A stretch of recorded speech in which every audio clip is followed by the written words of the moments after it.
Hello, Chrissy. Hi, Ian. Hi, Chad. Shout Hi, out to here. everyone. How is everyone doing? Doing great. This one tonight is a long one. I'm hoping we don't go too long, though. But there's a lot of stuff to talk about with this one. Yeah. Yeah? No, it's. I actually had a nightmare of him. So Did thank you for you? that, Chrissy. No, no, it was nothing. But I actually tripped up that guy because Mm. he's something else. Mm-hmm. Yeah, he definitely is. Thank you, Pete. Hi, Pete. He said, handsome panel. I mean, you all know how good looking I am. Oh, God. No, call me Ing. Don't call me God. Okay, let's be serious and not jump ahead. Yes, let's do that. Yes. So, all right. Well, without further ado, let's just get this ball rolling. Oh, and again, chat, we don't have Claire again. Hopefully next week, since it's the Ye- new month next week. yes. Sorry for not having Claire But we or have. someone equivalent. Oh, stop. No. They just she is the best looking at the chat. But you can do both. Well, she's multitasked. Absolutely. Well, Yeah. in Australia, you have that to survive. Uh-huh. So Yeah. I can barely look at the chat while I'm doing this, so and it's my show, yeah. Well, same with me. I'm at my age. I can't right? do too many things at one time. But that's the guy. Hey, Freeside. Hey, Kanile. Changed your name again? I was wondering who Freeside was because he had a wrench. I was like, what's going on? Yeah, well, at least No. you knew the guy at one point. Otherwise, Eh, he wouldn't have a obviously, wrench. yeah. Yeah. Kanile changed his name again. Welcome to all of you. Yeah. So this handsome fella on the screen here, and I say that sarcastically, Yes. is Nikko Allen Jenkins. Now I'm going to warn you guys, I'm going to go through a lot of his background. Like, I don't normally go through this much background before the case. However, his background is very relevant to the case, if that makes sense. Yes. He's So taking the cake of all the people we have covered. I he have to tell you. really is. He really is. But so let me show just a couple of pictures of him before I really get into it. And yes, those are all real tattoos he has. Mm, no wonder you had nightmares looking at that. Yeah. Scary fella he is. Okay, so he was born September 16th, 1986 in Colorado. Eventually they moved to Omaha, Nebraska. He's the son of Lori Jenkins and David McGee. He was raised alongside two sisters, Erica and Melanie. He does have another sister, Lori Sales, but apparently he didn't grow up with her, but she is his sister. That's going to be important to know for later on. Growing up, he was exposed to criminal actions of his father and mother. His father was convicted for multiple crimes, including terroristic threats, before dying in 2009.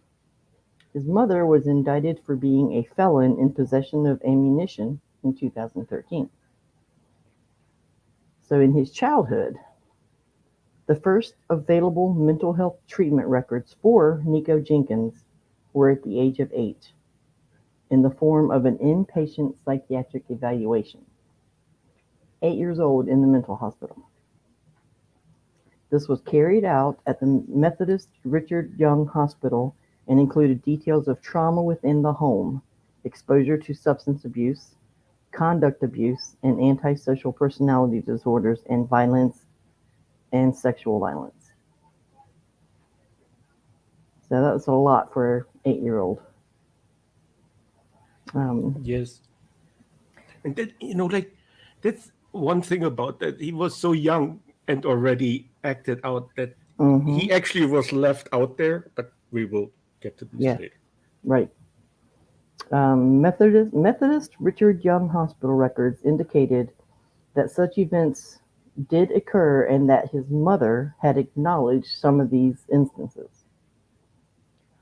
It is also noted on the same records that Nikko suffered nightmares due to trauma and suspected abuse which was happening in the home.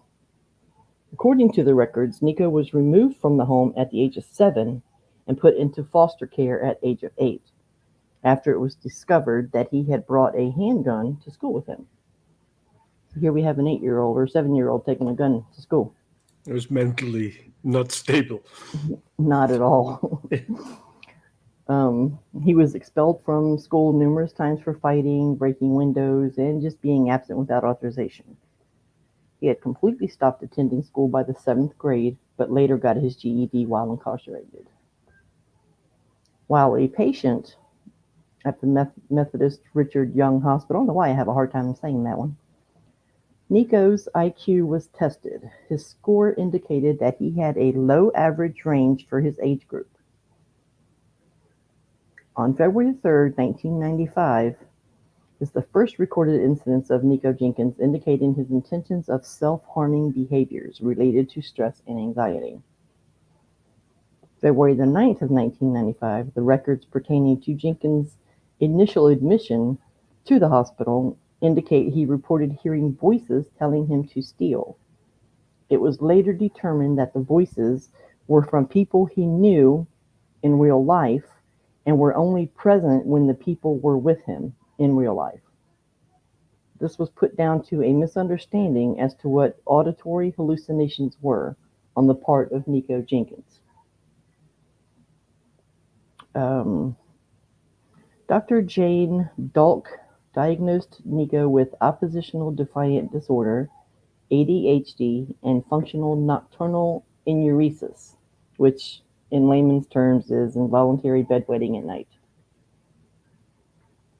Jenkins became involved in a gang-related activity at the age of 11 and also started to regularly carry weapons at around the same time. Records show that before the age of 12, Nikko already had multiple charges against him: 5 theft-related charges, 1 arson, 1 weapons charge, and 2 charges of criminal mischief. Okay, let me check the chat real quick.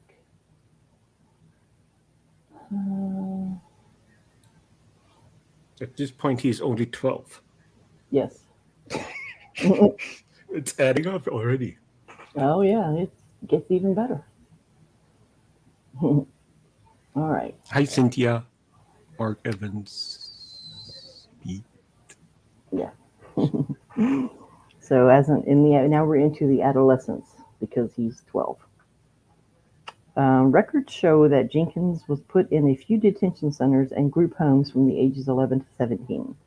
During this time, he also received 7 charges, including arson, assault, theft, unlawful absence, habitual, and missing runaway. At the age of 13, he was receiving treatment for substance misuse. He did not complete his juvenile probation, mainly due to persistent running away. During this period, he spent time at a youth and rehabilitation treatment center. By the age of 17, Jenkins had been convicted and sentenced as an adult after forcing people from their cars at gunpoint on 2 separate occasions. On November the 17th, Jenkins was convicted of robbery and use of a deadly weapon. He began his 10-year sentence in juvenile and then transferred to an adult prison at a later date. During his time at the juvenile facility, Jenkins received 13 misconduct reports, 2 of which pertained to violent offenses. One of those involved a riot situation on July 4, 2005, where he injured other inmates and evaded prison officers.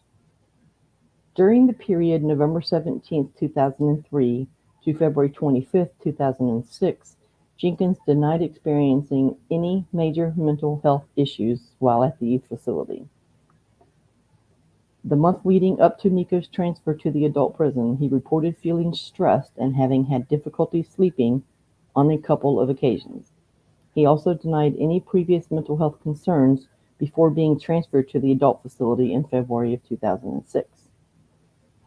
During the initial psychological evaluation, Jenkins attempted to present himself in a much better light than reality, so that the results of the evaluation were inconclusive, making them invalid. Sorry. Check the chat. You okay? Yeah. There was one thing, like when he went from juvenile to the grown-up jail, there was an incident, a riot incident. Mm-hmm. Could you read that one sentence again?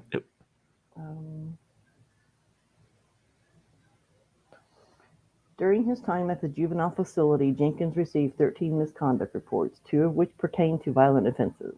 One of those involved a riot situation on July 4th, 2005, where he injured other inmates and evaded prison officers. You know what a riot situation is? Usually it's a whole group that plan ahead and then attack all at the same time.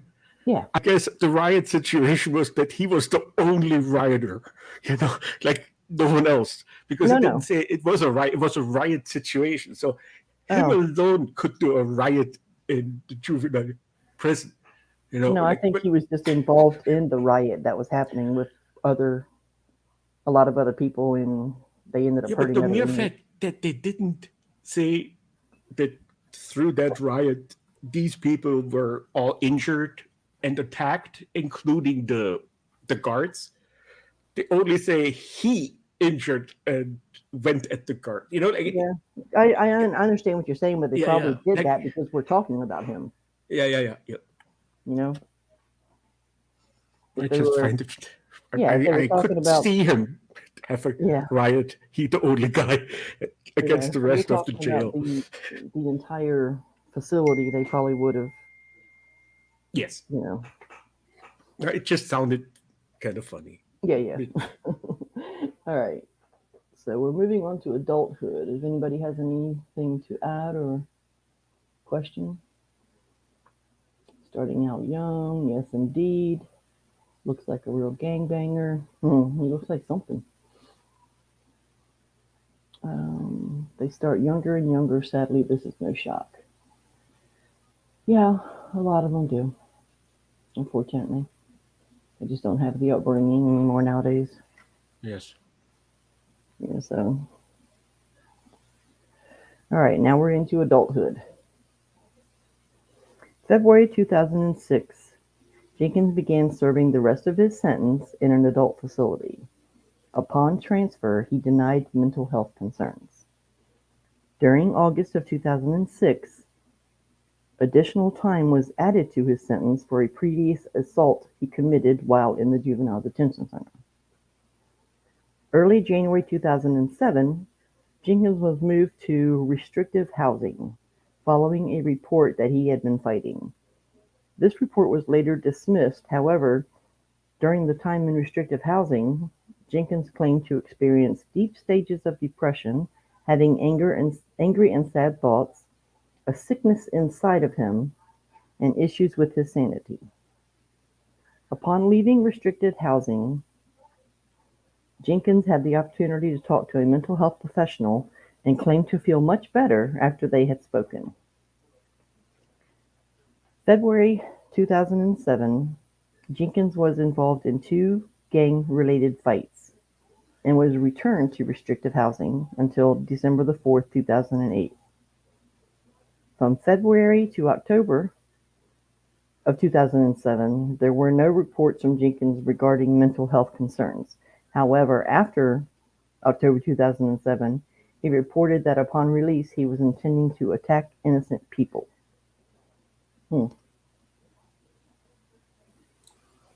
That's a surprise. Right? Jenkins spoke of hearing voices of gods, and that this started to increase around 2007. During September of 2008, It was suspected that Jenkins was suffering gang-related paranoia after he complained that he may be paranoid schizophrenic. He was found to have no major mental disorder at the time of mental illness review team. In November of 2008, Jenkins received a diagnosis of antisocial personality disorder and was prescribed Depakote. Treatment ceased after only 4 days due to Jenkins refusing the medication. By December 2008, it was reported that he was settling into general population well and with no indication of psychosis. Jenkins's thoughts were noted to be well organized. On multiple occasions, He was really good being a psychopath. On multiple occasions, Jenkins reported to desire to kill people upon release. Yeah, that's how organized his thoughts were. Hmm. They were well organized. No one saw that coming. Mm-hmm. Man, it's not even. Oh, it's getting worse. Just saying. Right. Not jumping ahead. It's getting worse. Jenkins returned to restrictive housing after only being in general population for just over a month. He was found to be concealing a sharpened toilet brush. During May 2009, the first records appeared of Jenkins discussing hearing the voice of the Egypt god Apophis, telling him to kill children. Apophis. I have Apophis someplace. There's Apophis. God of darkness. Yes. That is Apophis. That's who he also claims to be pagan, so I don't know if this has anything to do with it. Well, Yeah. Well, Satan is considered a snake too, you know. Yeah. Yeah, we'll get into the snake part later. Oh, yeah. The mental illness review team described Jenkins as more manipulative and criminal than mentally ill. For the rest of 2009, Jenkins reported hearing Apophis. Dr. Natalie Baker noted after an evaluation that his paranoia about being poisoned and auditory hallucinations were indicative of a psychotic disorder.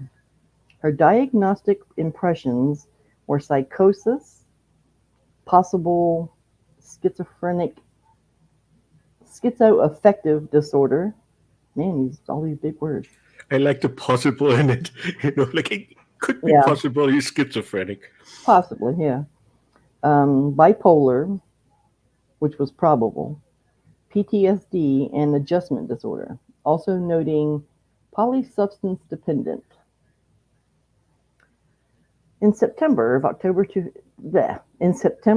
October of 2009, Jenkins was prescribed Risperdal and Depakote, which he routinely took most of the time for about 3 months. By December of 2009, he was completely refusing both medications, and the prescription was ceased, despite him confirming his auditory hallucinations had reduced since he had been taking them. So they were helping him, and he just stopped taking them. Makes sense. Yes. Nobody's chatting.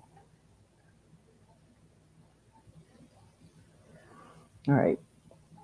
During December 2009, Jenkins attempted to escape while on furlough to attend his grandmother's funeral. He threatened and assaulted a correctional officer, and while being questioned about this, Jenkins made claim that it was the voices making him do it, and that they had control. After a reevaluation, Dr. Natalie Baker revised her initial diagnostic impression and noted that Jenkins seemed to be using symptoms for secondary gain to avoid legal conviction, and that his behavior was inconsistent with her previous diagnostics. She no longer thought antipsychotics and mood stabilizers were a suitable treatment. Check. So that means just stop medicated him, and that's it. Hey, Raleigh. No. VP Gloves. Hi, Riley. Nations fan. Okay. I support. That's probably Raleigh too. In the UK, policy of not keeping mental patients in specialist institutions is called care in the community. In reality, it's a disastrous, money-saving policy. To hell with anyone these people hurt. Right, I agree. Amen. And another. Okay, let me go back. Jenkins was transferred to face charges for the attempted escape and assault. During this time, he saw Dr. Eugene Oliveto, psychiatrist who diagnosed him with schizoaffective versus bipolar disorder, grandiose persecutory delusions, PTSD, severe with dissociative episodes, and possible DID, which is dissociative identity disorder. A lot of words there. Therapist Denise Gaines saw Jenkins regularly and described his thought process as delusional or paranoid. So now they're saying that he is all these things that the other psychiatrist said he wasn't because he tried to escape. Yeah, like they changed around a lot what he is or not is. Yeah, Like, yeah, and it seemed like, and then without jumping ahead, but it seemed like that he learned from that. You know, yeah. He the knew how to play. doctors and the people in charge, what to say, so he learned how to come across mentally ill. That's what I'm saying. Mm-hmm. At this point, when you see they change the diagnosis so often. Right. Okay. When he returned, he was placed into restrictive housing until July 30th, 2013, totaling 2 years in the isolation-based conditions. That's enough to drive anyone crazy, being isolated like that. Like that house, it, what does that mean? Like when it's It's basically restricted house. solitary confinement. You're restricted to one small cell. Most Okay. prisons are 23 hours a day. You only get 1 hour outside, but you're by yourself in a Hmm. different little like runway cage. Hmm. Okay. No contact with other prisoners and things like that. During this time, he repeatedly requested to be transferred to a place where he could receive the appropriate mental health treatment. He reported to correctional staff that he had violent ideation, for example, sacrificing children and cannibalism, claimed that he was drinking and snorting his own semen, and was having difficulty sleeping. He was also I have recorded. no comment. I have no comment. He was also recorded to be self-harming, um, indicated in the records that have begun and has begun that in 4/28/2012. So he was still self-harming. The month leading up to his release, Jenkins did not mention or report that he felt like harming others in such drastic ways. He had also ceased in talking about hearing Apophis. It was noted in a mental health contract note on July 2nd that Jenkins had 2013 that Jenkins had no current mental health issues or concerns. And that was in July. Previous to his release, it is important to note that Jenkins' girlfriend sent a request to Johnson County Attorney in 2013 asking for Jenkins to be committed. He also gave his mother power of attorney to file paperwork to request that he be committed under mental health conditions. Or mental health concerns, sorry. When given the opportunity to get mental health assistance once released, Jenkins refused, stating incarceration was his last chance to get help, and that no animal goes back to captivity after they are released. Nikko was released from prison in June of 2013, but less than 2 months after his release, he began robbing and murdering innocent people. So that's his background. I want everybody to make sure you pay attention to the psychological parts, the psychiatrists and things like that. Keep all that in mind because it gets very relevant towards the end of this. He was a very hateful man. No, I agree. Let's see. Now we're going into the crimes here. And you have anything to say about the psychosis and stuff before I keep going? I'd like to point something out because I have Absolutely. later something to say about that. But like he was taken away from his family when he was 7, I believe, because of the 7 or 8, behavior. Yeah, hmm abusive behavior of the. He once, up to this point, wanted to break out to attend his grandmother's funeral, and he gave over power of attorney to his mother. So there is a family structure there I will talk later too, but just to point that out. Right. So he was not isolated from his family at all. No, not at all. Yeah, yeah, Mm-mm. and he kind of loved them in a Yeah. sense. Yeah, Yeah. Well, yeah, a family that prays together stays together. And I yes, mean the PREY, not PRAY. but he should have never have been able to meet them or see them after he was taken away. No, But no, it you're right. clearly shows that they always had contact. But even with nowadays, it's all reunification. Everybody wants to get families back together, and Yes, sometimes they just move too fast, and they don't do what they need to do to help these children true before that. they reunify them with their families. So, Yes. excuse me. All right, here we go. On August the 11th, 2013, a cop discovered 2 bodies in a white Ford pickup truck. It was parked near a city swimming pool in Spring Lake Park. That's the pickup here to the left. The victims were Juan Uribe Pina, and What was his name butchering before these he was names, murdered? uh, and Jorge. We're just going to say Jorge Cajita Ruiz. So that's the guys here, these 2. The 2 men had been lured to Spring Lake Park on the pretense of receiving sex acts from 2 of Jenkins' female relatives, which would have been Erica. I'm trying to find her. Where's she at? She's there. His sister? That's his sister Erica, and then his cousin Christine Bordeaux. Exactly. So again, family members being Mm-hmm. involved with what he's doing. Right. Jenkins shot both men in the head, and their pockets were emptied. Kajika Ruiz had been covering his face when he was shot, so the bullet piercing his hand and exited his brain. Now, sorry guys, I'm trying. I got my pictures all messed up. This guy here, this one, his name is Curtis Bradford.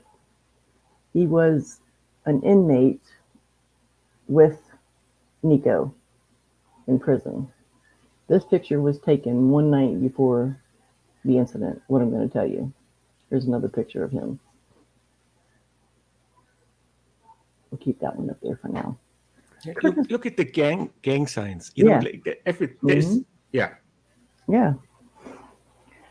All right. Curtis Bradford, the only victim that Jenkins knew, as they both served time together. They saw each other on the off chance at a party, August the 18th, 2013. Curtis was later found dead by a neighbor of the local area in the early hours of August the 19th. As he was returning home from a night shift, he noticed the body outside a detached garage and contacted the authorities. Curtis had been shot in the back twice and died at the scene. So that's a friend of his, supposed friend of his, gang member. Is it clear if he? We don't think that Nikko shot him. Mm-hmm. Or is this one of his? Yeah, Is he this on confessed the to. Yeah, that's Oh, what he confessed to. that was the okay. Got it. Thank you. Yeah. This one is hard. So that would be the 3rd victim. Yes, Or murder victim. Murder victim. Mhm. Yes. This is the 4th. Nikko's final victim was found lying in the road with multiple bullet wounds on the 21st of August 2013. Her name is Andrea Kruger, 33. She had been returning home from work when Nikko and his accomplice, uncle Warren Levering, which I'll show you guys in a few minutes. Here, I'll go ahead and show it to him real quick. That's his uncle. Yes. He helped him to yes. cover the crime. Yes. Who is a felon himself. Yeah, he was with Nikko when this happened. He actually drove her car to the area. Yes. Let me keep going here. Nikko and his accomplice Warren pulled up in a car behind hers. Nikko got out, walked up to the driver door, opened it, and pulled Andrea out and shot her multiple times. He then got into her SUV and drove off, his accomplice following behind. Andrea's body was found around 2:15 a.m. by a deputy sheriff. Her car was missing. At 6:30 that evening, Andrea's 2012 Chevy Traverse SUV was found abandoned 12 miles from the crime scene in an alley. A poor attempt at setting the car on fire had been made, so it remained mostly intact. Warren is the one who got the gas can and helped him and tried to set the vehicle on fire. But this is Andrea and her husband and 3 kids. This is the scene where they found her. And there's where they found her vehicle. Yeah. It maybe a good thing she wasn't with her kids. Very good thing, because they probably would have killed the kids too. Yeah. All right, let me look at the chat real quick. Hi, Goldfish. American Dream. Good to see you. No, it's not American Dream. It's a American Dream. It's his picture too. It's right.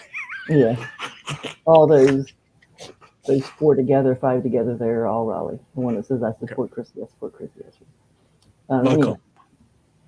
Anyway, that slaves together, stay together. Yeah, disgusting people. I agree. Yes. Amen to that. Okay. Nikko was arrested over unrelated terrorist threats reported by his wife. This is his wife, Shalanda. Look at the tattoos. Yes. He was then linked to the killings when investigators found CCTV footage from a local gun outlet. Now, on this footage, they saw certain family members buying ammo and stuff like that for the gun. Anyway, the video showed a woman buying guns matching what was used in the murder incidents. In November 2013, Nikko submitted a handwritten letter to the Omaha World Herald prosecutors and a judge. Let me show you this first. That's him in the interrogation room, and when the detectives left him in the room, this is what he did. He got right up and personal with the camera there. I can only imagine him thinking, why do they have yellow suits? They look ridiculous. Mm-hmm. There's the gun, by the way. I forgot to show that one. Well, let's not shame the gun. Excuse me. And here we are again, back to the letter. I'm not going to read the entire letter, but I'm going to leave it up for y'all to read if you want. In it, he pled guilty to all 4 slayings, but noted he did it as a sacrifice to the Egyptian snake god Apophis. So back to the god again. But that's one page of the letter. And there's the other page. So he actually took the time and wrote out his confession and sent it to the newspaper and to the prosecutor. You know, for a guy who's mentally ill, he kept the writing as it like from the first to the last letter, it all looks the same. However, as soon as he writes his name, he looks like a mentally ill person. No, it's Cursive. just look at this.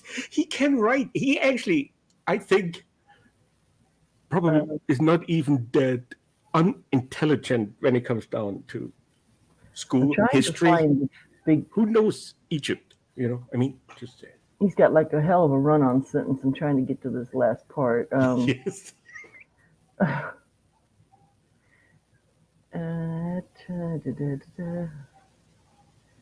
I'm just going to say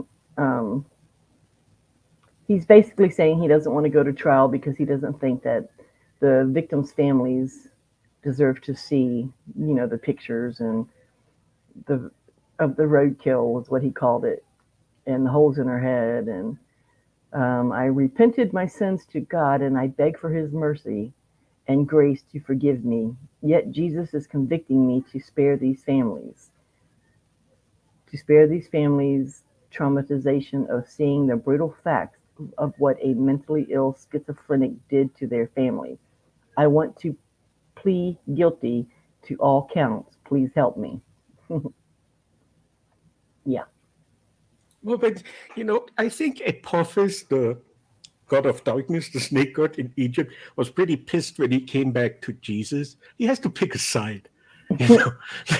Whatever. It's interesting. He either has paganism when it comes down to why he did bad, and then wants to be a Christian when sentenced. Just... Right. All right. While Nikko admitted to the killings, he also filed a federal lawsuit seeking $24.5 million from the state of Nebraska. The spree killer claimed they released him from prison prematurely. In the lawsuit, he accused the state of wrongfully releasing him from prison before he was ready to face the world. He also noted they ignored his hearing voices from Apophis. Now remember, I said earlier that there was no complaints of mental illness at certain points. Yes, at one point he even said he's not mentally ill. Right. Remember, I said to keep that in mind. Yes. Okay. Jenkins claimed, excuse me, authorities had not done enough to treat his mental health issues, and his wife agreed with him. She said that he was not ready to leave prison. Jenkins also claimed that his problems were caused by mental illness. He said he had schizophrenia, bipolar disorder, and obsessive-compulsive disorder, yet a medical evaluation found out he was faking psychotic symptoms to get out of prison. During his entire trial, before and after, he blamed Apophis for his crimes. He held that he committed the crimes under the direction of Apophis and has confessed such in handwritten letter. I already read the letter. In it, he said he will protect Apophis's kingdom with animalistic, savage brutality. Yeah. I don't know what else to say about that. Me neither.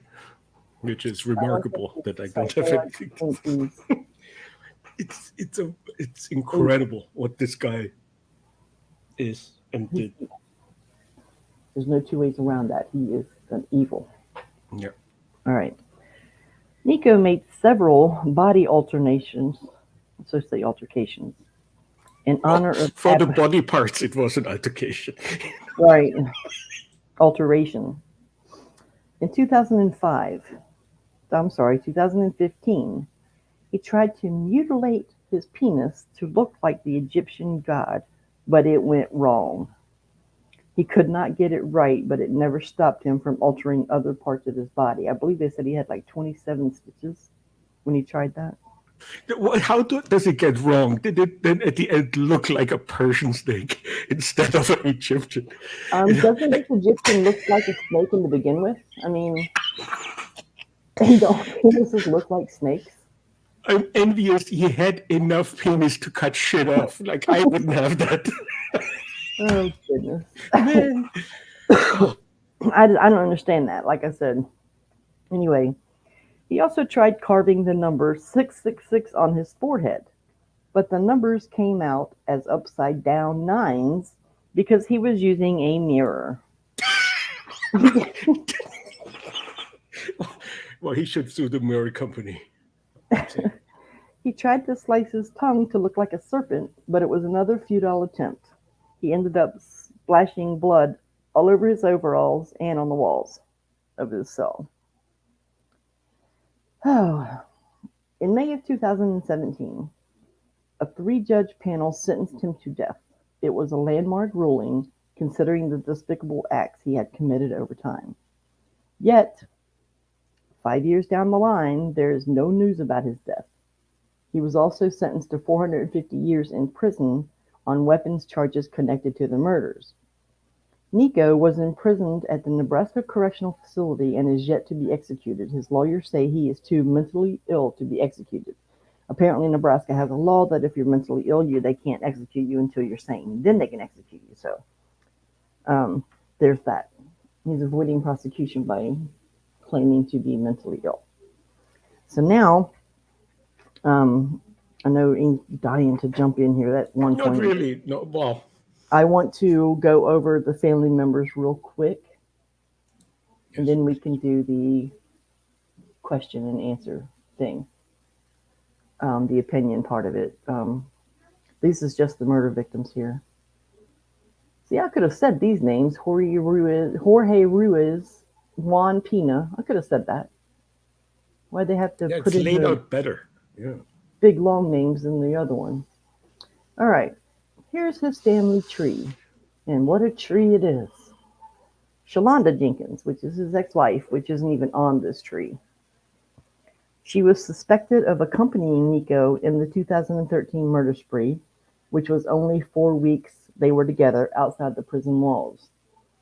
She, if I remember correctly, only served 1 year in jail and was released, and then now she's kind of like disappeared, and she's not in the public eye nowhere, so nobody knows anything about her anymore. Melanie, which one's Melanie? Top left. She's also all the way to the left, the most left. Yeah. Mm-hmm. She was. Okay, go ahead. I'll say it later. She was apprehended after the prosecution traced phone calls that she made to a particular woman, which they don't ever say who the particular woman is. Particular woman involved in his brother's murderous crime. Her mother, Lori, had also called the woman a couple times within 24 hours. Although during another trial in 2014, Melanie and her mother denied threatening the woman, each said that they were trying to make her drop the charges. Mel had been released. Mel is Melanie. Had been released on bail for making terroristic threats before she got nabbed for trying to help her brother escape a crime he committed. However, she insisted that she was not trying to cover up for his crimes, but attempted to make sure no more people were killed. Yeah. Erica. Right here, third one to the right. She's serving life in prison in the Correction Center for Women for the murder of Curtis Bradford. Apparently, during this murder, she shot Bradford, but I guess either missed or didn't hit him in a spot that would kill him. And Nikko made the comment, "You call that a shot," or something like that, and he took the gun from her and shot Curtis in the back where he died. So they both shot Curtis. That's what I was trying to say earlier and didn't want you to go ahead because I knew we were going to get here. Mm-hmm. It is frustrating if someone can't handle a gun. You witness it. So. All right, she was 23 years old at the time. Erica has a long history of robbery associated with killings. Erica Jenkins' sentence includes an additional 20 to 30-year imprisonment. This is the part I do not understand, but Here it is. An additional 20 to 30-year imprisonment for assaulting a fellow inmate, Christine Bordeaux, who suffered a concussion, broken arm, and nose. Christine Bordeaux is Erica Jenkins' cousin, and she took the stand against Erica and her brother Nikko in the Bradford case. The ladies shared a prison cell briefly in September 2016. How are you going to put these two in the same cell? That's what I don't understand. Tell me how that happens. The girl testified against her, so let me put her in the cell with her? Yeah. Well, sometimes I think they put people together and say, "Hey, they will take care of each other." So No. like it makes no sense to me either. No, if Say, anything, if there should be any lawsuits, Christine Bordeaux should file one. yes, She would have a great case. You just don't do that. I'm yeah, not saying she shouldn't be in prison for her actions, which we're getting to right now, but yeah. You don't have to be with a yeah, really wacko person. you Yeah. don't testify against somebody. I mean, excuse me, that's going to have people afraid to actually testify. So what Yes. if they put me in the cell with them? You know what I mean? Yeah. That's just stupid. Okay. Christine Bordeaux, which is two over. It says friend underneath, but she's actually a cousin, I believe. Yes. Omaha police said Bordeaux purchased the ammunition. Ammunition. Oh my God, I can't talk tonight. It is an instrument, a gun. I mean, Ammunition at Canfield's, that which is a gun place that Nikko Jenkins used in his 10-day crime spree. She is also responsible for her role in luring the two men to the park where Nikko shot and killed them. She's currently serving a life term for murder. Mama. Let's go to Mama over here. Lori Jenkins. She was arrested and charged for purchasing the weapon that her son Nikko used in the killing spree. By buying the weapon, she was seen as an accomplice who helped him commit the crime. She was also charged for hiding the evidence that would prove she had purchased the weapon. I'm assuming receipts. She stated that she did not buy the gun for her son to use, but for her own personal protection. She also denied trying to get rid of any evidence and apologized to society for what her son did, but held firm she did not assist him. Lori was finally sentenced for two accessory counts. She initially received a sentence of 5 to 6 years. However, it was later increased to 10 years. She was sentenced for hiding the evidence of purchasing the weapon that her son used and for helping him dispose of the clothes he used in the crime. So that bumped it up to 10 years. Now, Lolo, which is Lori Sales, which is also his sister. She must be the one. namesake of her mother, by the way, because I Yes, think she must be the one that he didn't grow up with because they only mentioned Erica and Melanie. You know? yes, Okay. She was charged with helping to dispose of the weapon. That's all she got. I don't know how much time she was involved in one of the murders. I guess it was Mm, the guy that got shot in the back twice. no, that was one we just read a minute ago. Okay, so but the weapon she disposed was used in one of Yeah, the Jenkins or weapon was Nicholas used. murders. Yes, Yeah, but she no, wasn't she wasn't there. there. No, yes, Right. but Okay. involved. Yes, Okay. Warren Levering, which was the uncle, and he is here up top, helped him rob and kill Andrea, drove Andrea's vehicle away from the scene, and provided the gas can in an attempt to burn the vehicle. As a result, he was sent to 40 years in prison but released after 20. So he got 40 years just for driving the getaway car. it depends on what happened while or what Yeah, the but I'm crime just was saying. that he was supporting. But it is 40 years is a long Yeah, time for driving a car. There's no doubt. Yes. I mean, he deserved it.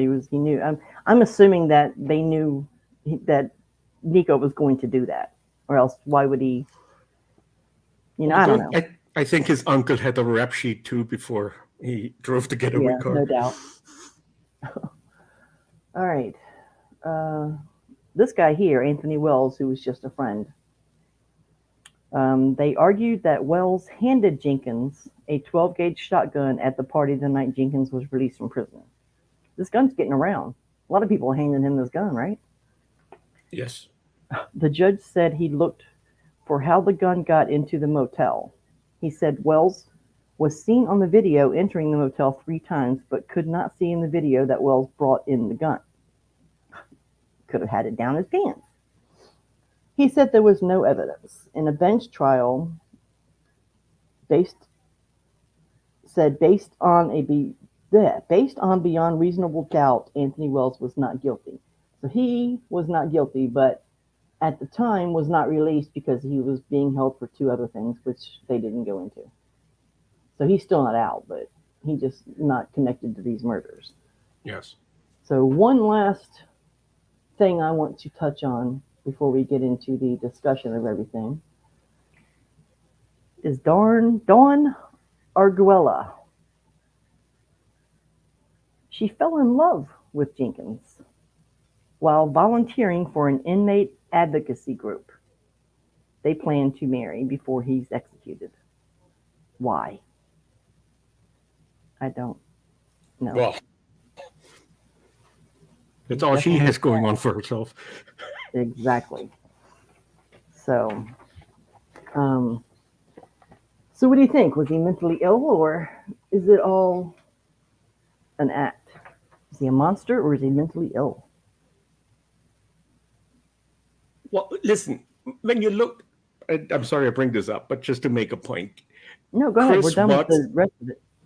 Chris Watts killing his whole family and then dumps his children down a drain is mentally ill to me too. However, it should not be used to get someone off of a conviction. You don't need to go to a hospital with a big screen TV and the king size bed for the rest of your life just because you said, I hear voices. I think that Nikko learned how to play the system. Yes.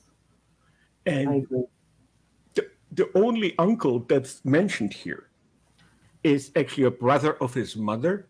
She has 6 more siblings, everyone a felon. Everyone. Yeah. And when you look at his sisters, because when he got then finally incarcerated after all those murders, in the same months, they arrested his 3 sisters as well. And one of them, the one who didn't shoot the guy right, he said, I'm pregnant. I can be. She was pregnant at the time. Yeah, 3 months. 3 months pregnant. Yeah. I remember that. Yeah. So, he was never on his own when he committed any of his murders. Mm-hmm. And probably before he was 8 years old, at that time he already was stealing and, showed up with a gun at the school. I think that's how that family worked. Because when you look at it, even his siblings, everyone is a fan. The ones that didn't help him did something. They're either out on probation or in jail. Right. There are only 2 sisters who got away. They didn't even say where they're living now. They just said that they have no more contact. Yeah, that they have no contact. And left the state. So they don't even want to tell anyone where they're at. Yeah. So when you look at this, there's, even if you grow up in an abusive environment, there's one point where you can make your own decisions. And that's when he said, hey, let's reconnect with my family and just hit the road, Yeah, I mean, I don't even know what to say about this guy. He's just... No, it's so surprising that he was taken away from his family because of abusive behavior. His mother had 3 different men for her children. It's not even... I'm not really sure that the guy McGee, I guess, because he never took his name. The Jenkins guy, It's actually the one that, yeah. It's, yeah. They were such a close-knit family that it seems like he wanted to stand out. That's why he started tattooing and cutting himself. Because at the end of the day, if he doesn't have tattoo on his face, he's just one of the many felons. And immediate family has 14 felon siblings, uncles, aunts. So he's one of them. I don't believe, as I said, Chris Watts was mental. He was mentally not right when he killed his family. But it cannot be an excuse for him. He's on death row and should stay there. Absolutely. Yeah. Yeah, they should have already executed him. He shouldn't be. But didn't the judge, he got 450 years. Isn't he supposed to actually sit that time in jail before he gets killed? Otherwise, why would you convict him and say, hey, you're on death row? Yeah, he's on death row, but just in case he happens to get off of death row, he's still not coming out of prison. So no, yes, absolutely. I think that's what that meant. Yeah. Yes. They wanted to be sure. What if the law changes and there's no death penalty? They let him walk. Mm-hmm. No, it's just this case is. And in the beginning, I thought, well, it's all just him. But I think he was just part of a family that was that volatile. And you said it. One of his sisters, he didn't even know because she was born when he was taken away. And even she helped him. I don't think she still is, but at the time she was, picked up and put away. Mm-hmm. But she wasn't convicted of a murder, just a robbery. So I'm sure she's out. Which one? Let's see. Lori Sales? Yes, Lori. That's right. That was just a robbery charge she got involved with Nikko. Oh. I was reading the family tree here, and it doesn't say anything about her charges or if she's. No, but it was one picture you had with all those errors.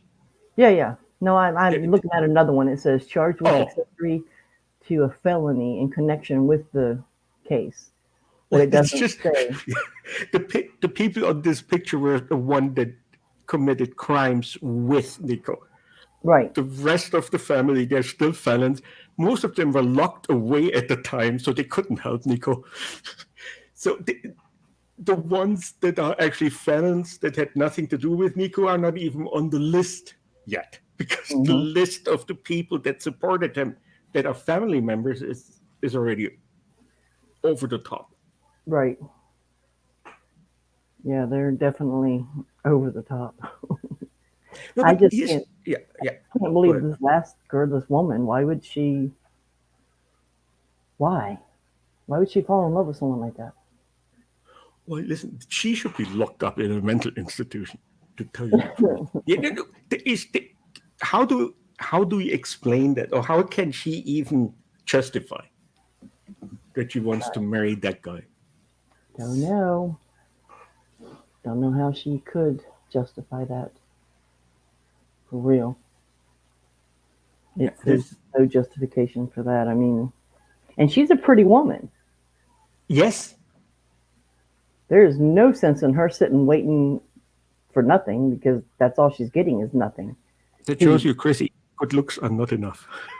Well, I'm just saying. Yeah. He can't have anything with this one. He's locked up for life.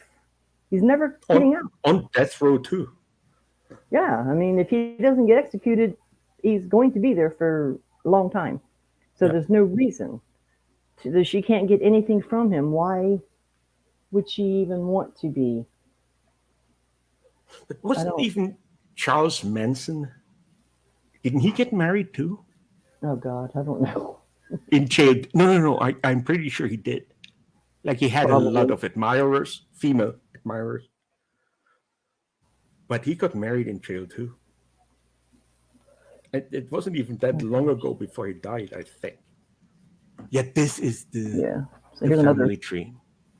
So the top Yeah, row, it's another one that I just seen. it's his. They're all uncles Yeah, and this is aunts. brother of Lori, That's which right. is a His felon. mother. Yes. Warren, which is a felon. He has 7 children. Lori was charged with a felony. David, was her ex, was a felon. Hmm. And then another brother was a felon currently on parole. Now you go down Hmm. here to Erica Jenkins. She's a felon. She was pregnant at the time and had a 7-year-old son at home. Nikko obviously is a felon. Shalonda, who is his ex-wife, who is expecting a child, but it's not Nikko's. Doesn't say she's a felon. Well, no, I mean, Well, I mean that's an excuse. yeah, It it's is not an excuse. Oh, I didn't want to have a child with him, so I right. cheated. Melanie, which is his sister, was a felon. Yes. She had a 6-year-old boy, a 4-year-old girl, and a 2-month-old girl at home. Hmm. Then Lori Lolo was charged with a felony, and then out of state, no contact, out of state, no contact for the other 2 sisters. You know, I wanted to point this out because it says, well, maybe he had no way out. He has 2 sisters who showed him you don't have to stick around and Hey, Rick. making it worse. Mm-hmm. So you can decide for yourself who you're with. The Addams family or the Munsters. Well, that's a mix, I guess, at this point. Yeah, this should be a sitcom, Jenkins. Yeah, I wouldn't be surprised if it's not going to be a Netflix show pretty soon. You know what I mean? I'm looking forward if it is. Like a documentary, not to praise him, but to Yeah, lay yeah. it all out. Yeah. Because, Yeah. you know what we learned, Chrissy? That the crimes that they actually are convicted of, who knows how many more dead bodies are out there? Mm-hmm. And no one knows it was them, you know? True. Oh, always worse than it looks like. Bad things are always worse than they are. That they are known of. Yeah.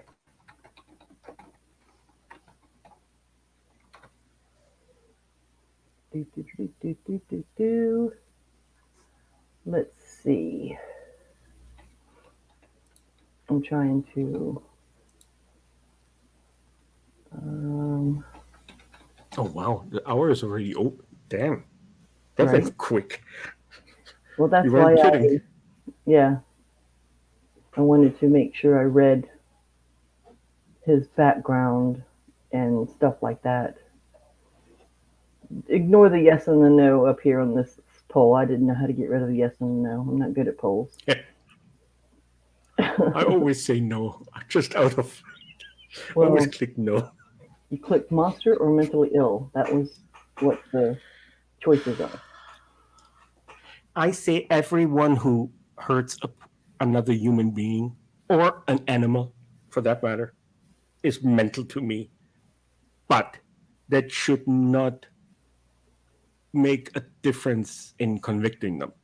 Like you can't have a lower or a lesser charge just because you say you're mentally ill. And they couldn't diagnose. I say that from 8 years on, when it all came together and they start, and that he learned how to play the system. He absolutely did. Yeah. He was around it all his life. And I mean all his life. Yes. So he definitely now, learned the ins and outs and how to get away with what he thought he was going to get away with. well, didn't he at one point say, when he was already on death row, that he wants to be set free because he wants to go to Cuba to start an atomic war, a nuclear war? Yeah. It's almost a line from a stand-up comedy guy. Jesus Christ, how do you come up with that? Yeah. So Yeah, I think he seemed educated, I have to say. He really did, yeah. Even though his IQ was rated as low. Yes. But the only issue that I seriously have was his family, his mother and his ex-girlfriend, petitioning the court or whatever, trying to get him committed and them not committing him. And him even saying, don't let me out, because if you do, I'm going to kill. Yes, And like when he did the $25 million lawsuit, he had a point with saying you shouldn't have let me out. I agree with you 100%. He's definitely guilty for what he did and should be held accountable for it, and he is definitely a monster. However, he does have a good, valid point. They should have never let him out. These psychologists should have been able to recognize a true psychotic person from someone playing the system, and they obviously could not recognize that. Yes, because he carried it out, and unless he just had a huge death wish and just said, okay, well, I'm going to teach them, I'm going to make them think that I really am psychotic, and I'm just going to go off and kill these people. You know what I'm saying? Yes. I mean, who knows what was really going through his head, but they should have never let this man go free. Yes, I agree. When you look saved if they would have kept him in jail. Well, when you look at all those serial killers, they actually made a point that every murder they committed, that it's just them, like no one else involved. One thing, Nikko Jenkins, when he committed the crime, was always with a family member, after he was let out the last time, when the 4 murders started. Yeah. He was always with someone. Yep. He took his family out with him. And you know what? Maybe that was also a plan because of the way he was brought up. His childhood was so bad in his mind, he was going to get his family back, even though his... Maybe subconscious. Yeah, his sister didn't have anything to do with his upbringing, but his mom did. So maybe that was his way of getting back at her. Yeah, but he didn't have to twist his sister's arms either to help him out. No, absolutely not. No. Well, they're felons too. Because not tattooed and didn't mutilate their penis. That's the only difference to his sisters. It's 100% monster on the poll. It is, absolutely. 1 vote, which was probably mine. Thanks, guys. Y'all are just... Well, I support you. Helpful. So supportive. Anyway. But he learned how to play the system. That's my final word on that. And he should be dead by now, but I guess. Yeah, he should be. I don't understand why he's not, but... It takes a while. That's Nebraska. I just hope he won't... No, I'm just glad he won't be released. That's for sure. When was it, 2018 where you got convicted, or? I think so. I know it was 2013 when he did the crimes. Yeah, but didn't his lawyers...